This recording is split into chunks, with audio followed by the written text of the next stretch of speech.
maybe just start by telling us what your message to Cabinet was today? Well, I think our message has been what we published last week as the National Housing Accord, that this system is in a crisis, that Canada needs to build 5.8 million homes, according to the CMHC. We estimate that 2 million of those will need to be purpose-built rental to address this crisis. But overall, that we've had housing supply crises in the past. We had one at the end of World War II, and we had one in the late 1960s when immigration went up and the first wave of baby boomers were leaving their parents' homes and going into apartments. So we dealt with those crises back then, and a lot of the same policy instruments that the federal government used back then, they could use again today. And I'd add that what our document accomplishes, or what it tries to do, is set out a bit of a roadmap for the federal government on how to address the rental housing crisis, how to address the issues in particular. I work in homelessness, so we're interested in making sure there's enough social housing in Canada to meet the needs of those people who won't be able to live in the market or afford market rental housing. But this is really a roadmap for the federal government, and I think another key point out of this is that it's not just about money. Mike has outlined 6 barriers to new rental housing construction. Money is one of them, but coordination is going to be key. So one of the messages I think we wanted to convey is a need for a national housing accord and an agreement between the levels of government, the private sector, the nonprofit sector, labor, and others to come up with a national strategy. Do you feel that they were receptive to that? I mean, they haven't committed to any of your recommendations. They've called it a task list, but not committed to them yet. Did you feel that they were receptive to these? Yeah, I'll let Mike speak for himself, but my impression was this is an issue that the government is seized with. I think this is an issue all parties in Parliament are seized with, and I got a sense of impatience and a sense of urgency out of the government, whether or not they're willing to commit to anything at this point. Yeah, I would say obviously we can't discuss what happened in the room, but I would say overall I don't think we would be here unless they were taking this issue seriously. But I think it will also be incumbent on activists and others in the group to keep holding the government accountable to hold sort of progress. So I view this as a first step in the process, but there's a lot more that needs to happen. What's holding things back? I mean, what's the biggest thing that's holding things back right now? There's a few things. So we outline 6 in the report. One is just a lack of coordination between the orders of government and industry. So we point that one out. Another one is a lack of skilled labor. That this has been known for a while, but we just don't have the electricians, the roofers, the plumbers, the sheet metal workers to build these homes. Another one is that homes are, particularly purpose-built rental, they're just not economically viable right now to construct in many cases. That particularly with higher interest rates, we've seen housing starts down about 10% year over year, despite the fact that rents are up significantly. So our accord calls on the government to do things like provide long-term financing for projects. It calls to remove the HST on purpose-built rental projects. Calls on reintroducing tax credits like the kind seen back in the 1960s to build apartments. We have a lack of productivity in the housing sector, so we call on a national innovation strategy to increase that productivity.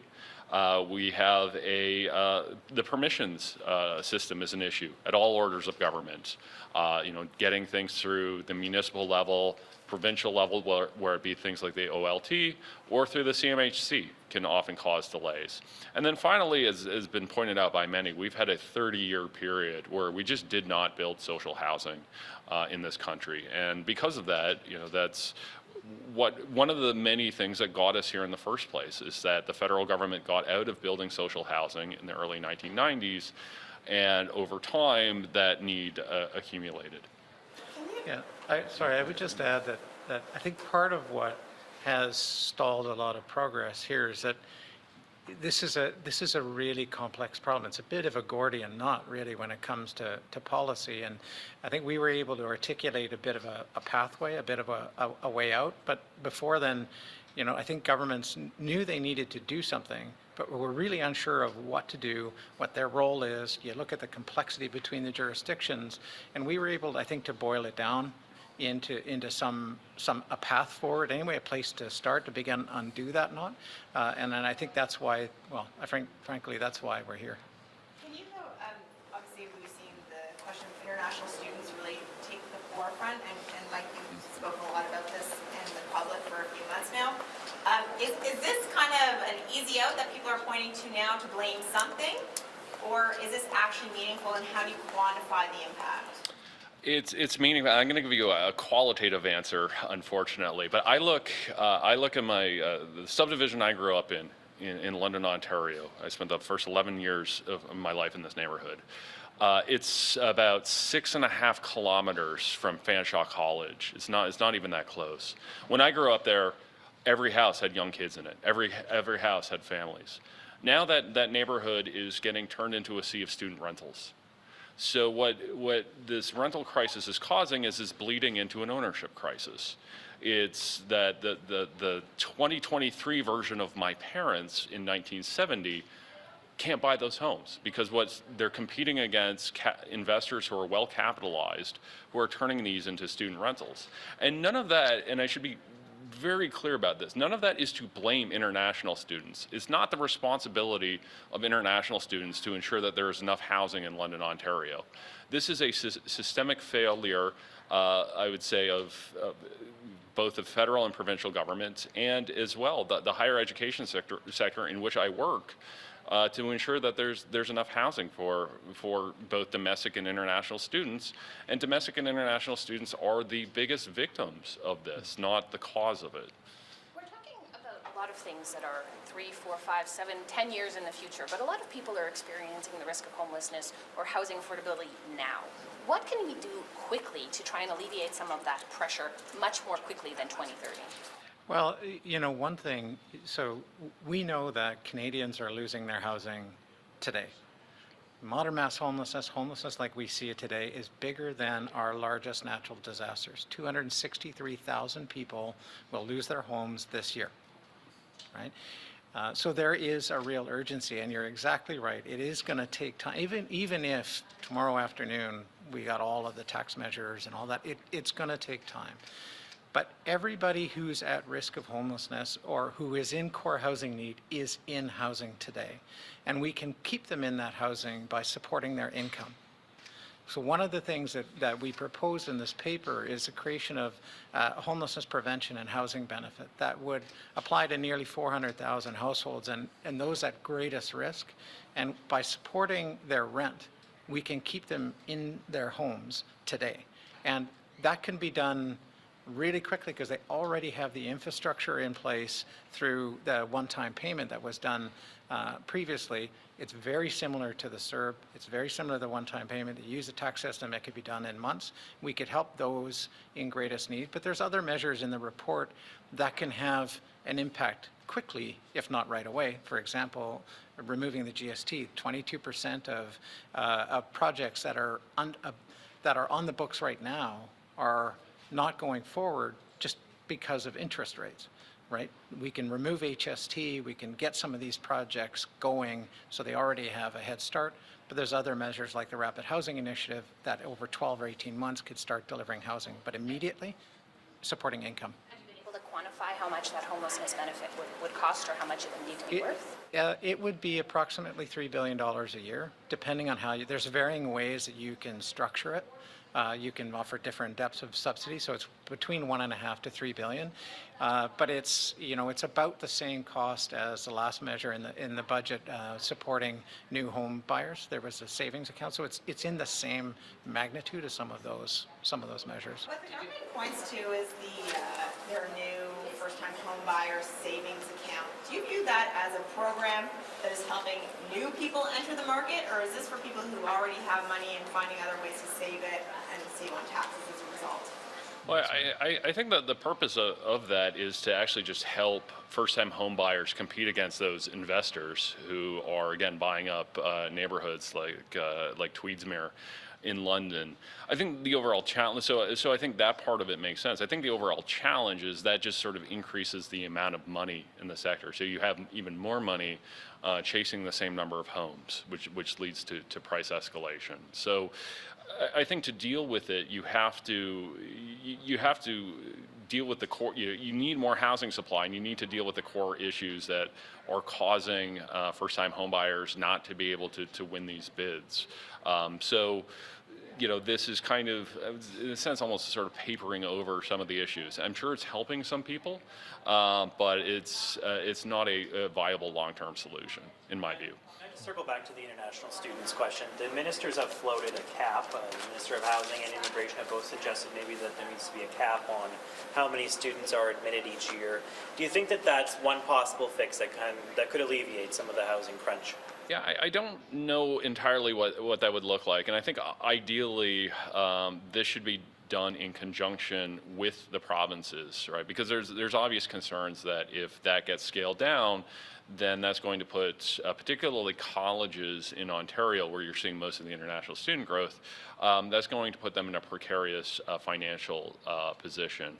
But again, there are things that the federal government could do unilaterally that even wouldn't necessarily be a cap.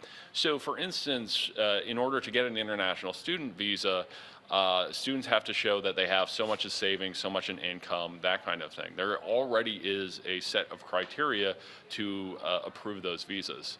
If the federal government chose to, it could strengthen those criteria, which would make fewer international students eligible, and then the ones that were eligible, because you've increased those financing criteria, they're more likely to be able to afford homes.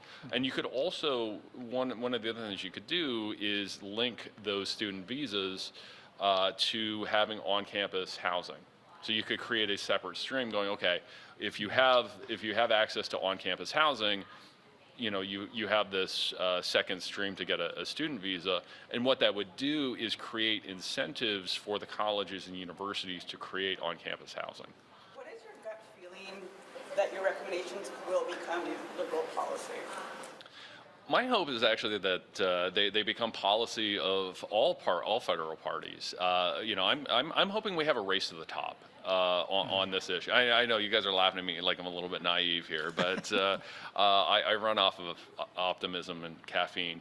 And overall, that I'm cautiously optimistic. I think what we're seeing in the polling data, David Coletto at Abacus and others have some great polling data on this, showing how important housing issues are to across the board, but particularly with folks under 45. So I really think there is an appetite out there for all the parties, and we're hoping that not just the government, but all of our opposition parties start to adopt these in their platforms as well and advocate for them. Because we would like to take the partisanship out of this. If we can get cross-party agreement on some of these ideas, it's going to make it far easier to get them through Parliament. Are you able to quantify the crisis in a way that's understandable for the person who bought their house in sort of Midtown, Toronto, or somewhere else, in the 1980s and doesn't understand why avocado toast savings aren't cutting it now? Well, I think we saw this, so I'm from Calgary, and we saw this in, 2000 and 2006, 2007, and everybody knows somebody who's struggling with rent, who's struggling with their payments somehow. They have a son or a daughter in university that they're struggling to find a place to go. They want to move. Their parents are trying to find a place to live. I think you would find that everybody knows somebody. And recent polling data that I've seen suggests that a quarter of Canadians don't know how they're going to pay rent next month, right?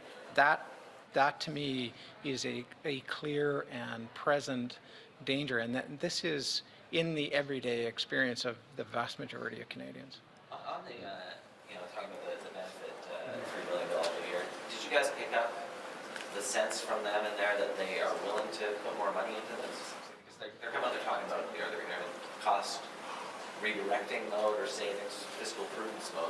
Do you guess that they're down to put some money into it? Well, so again, I can't sort of focus on what was said in their cabinet confidences and all that, but one of the things that we tried to do when we wrote the National Housing Accord is be cognizant of those fiscal realities. That we believe that there are a lot of things that the federal government can do that would be relatively inexpensive, like removing the GST, HST, like fast-tracking approvals through the CMHC. One of the things that we're advocating for is the CMHC to have a catalog of pre-approved housing designs, just like they did in the 1940s and 1950s. What that would do is it would lower the cost of all the architectural costs and other things that go around housing, but it would also speed up the approvals process to deal with that timeline issues. So by design, what we tried to do was operate under a fiscal reality. Because we recognize that. We recognize that we've seen the Treasury Board Minister have that mandate that she needs to reduce government spending by $15 billion. Well, I would add that, generally speaking, they can see Mike and I coming a mile away. And they know what we're going to be after. And the housing crisis in Canada is so acute. Like 2 million units is over $1 trillion of investment. Now, there's no government that's going to have $1 trillion to put into this. So part of the conversation is about how do you channel private capital into the market to generate more market purpose-built rental, but then focus the role of government on those people who will never be able to afford to live in market rental housing. And we have proposed ideas that I think are in the public domain about, the federal government owning land, owning housing in a way that it doesn't add to the net debt. Like we think about infrastructure. I think we really need to rethink our relationship with housing and fundamentally, especially non-market housing, it's vital national infrastructure in the same way the St. Lawrence Seaway is, or TMX, or military bases, or roads, or other things like that. It's vital, and there's a role in for the federal government to own that land, that housing, and lease it to nonprofit sector municipal governments in a way that they continue to hold an asset, and so it doesn't become part of the net debt. So there's ways to leverage the federal balance sheet in a way that doesn't break the bank. This is not a new problem, right? This has been building for quite a while. There's an acute crisis, like you just said. So what do you think it is about this summer that has caused this to blow up as a political issue? The whole cabinet, this seems to be the big topic of the cabinet retreat. Is it just the interest rate hikes over the past year? What else? Why is this blown up as an issue really this summer? Yeah, it's funny because I used to write about this on Twitter in 2019, and none of you wanted to talk to me back then. Now I've got the last laugh, unfortunately. I think a part of it is that interest rate hike. That for a while, like if we look last summer, for instance, rents were going up 20% year over year on new leases in a lot of college and university towns in Canada. And that's a massive thing, but it only affects a smaller slice of the population.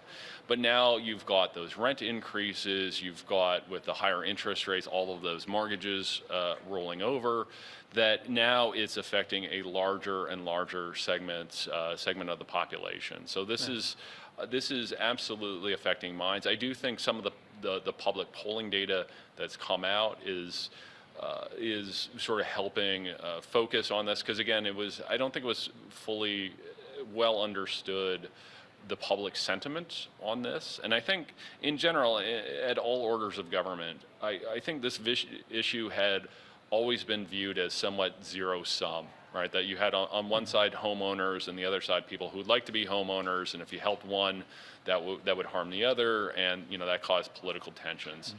But I think there's an increasing realization that a lot of existing homeowners are not happy with the status quo. They're not happy with the status quo because their mortgages are renewing at much higher interest rates. Mm-hmm. Or they're not happy with the status quo because they have an 18-year-old that's about to start college and university, can't find somewhere to live. Or they have a 28-year-old that's living in their basement that they can't get rid of. Mm-hmm. Or they've got a 38-year-old who had to move a couple of hours away to find housing, and now grandma and grandpa never get to see the grandkids anymore. So I think there's an understanding that this issue is a little bit less zero-sum than I think we thought it was in the past. And I think from the perspective of those in sort of the lower end of the income spectrum and people experiencing homelessness, this has been building since the pandemic, right? And so you take the pandemic, so we have a housing crisis that's been building for 40 years. You have a pandemic that is forcing more people into the streets. We saw an increase in homelessness as a result of the pandemic.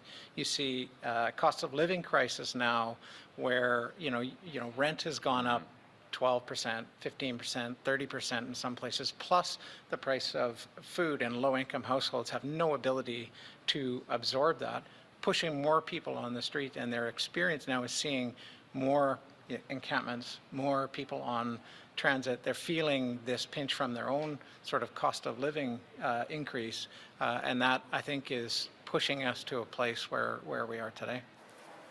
This is about reverse, but can you just both say your names and titles so we have the right ones for this particular situation?